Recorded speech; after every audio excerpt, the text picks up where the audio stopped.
What did you learn in your first few companies? Let's rewind. Like, what did you learn in your first few companies that's helping you now in building Planly? For me personally, there is some traumatic experiences from running my business, running the business. I would say the first thing is no egos, right? Like you cannot be an egotistic leader and run a business for all the wrong reasons and to run a business just to make money, etc.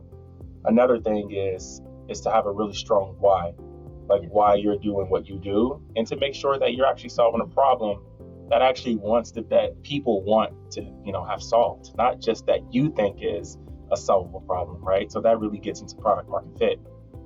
So for the first couple of businesses, I mean, they were really tough. They were really tough. We did have a lot of roadblocks and things that we had to overcome.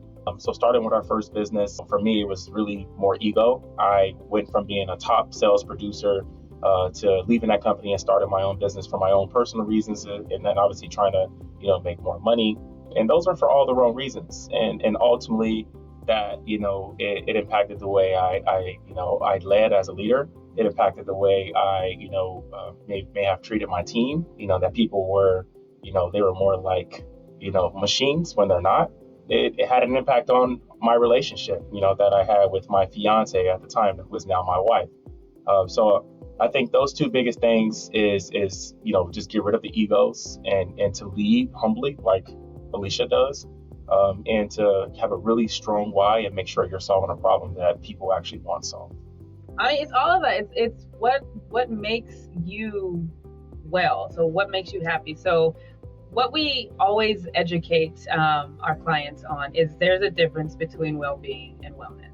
Well-being is like your state, your physical state, who you are now. Wellness is how you take care of yourself. And that's unique and it changes all the time, individually. But also just being able to just ground yourself in the beginning of the day so that when you do get into the office, when we do drop our kids off either to daycare or school, we have already grounded ourselves and we can take on the day. And if stuff does happen, we can take it as it comes. But we took care of ourselves first, and then we're taking care of the company. We never used to do that with our other companies. It was just grind time all the time, 24/7. And now, because I feel like we have done this multiple times and we saw how it affected us physically and mentally, and also we do have a family, so we both have kids. So we definitely made that a priority to take care of ourselves first.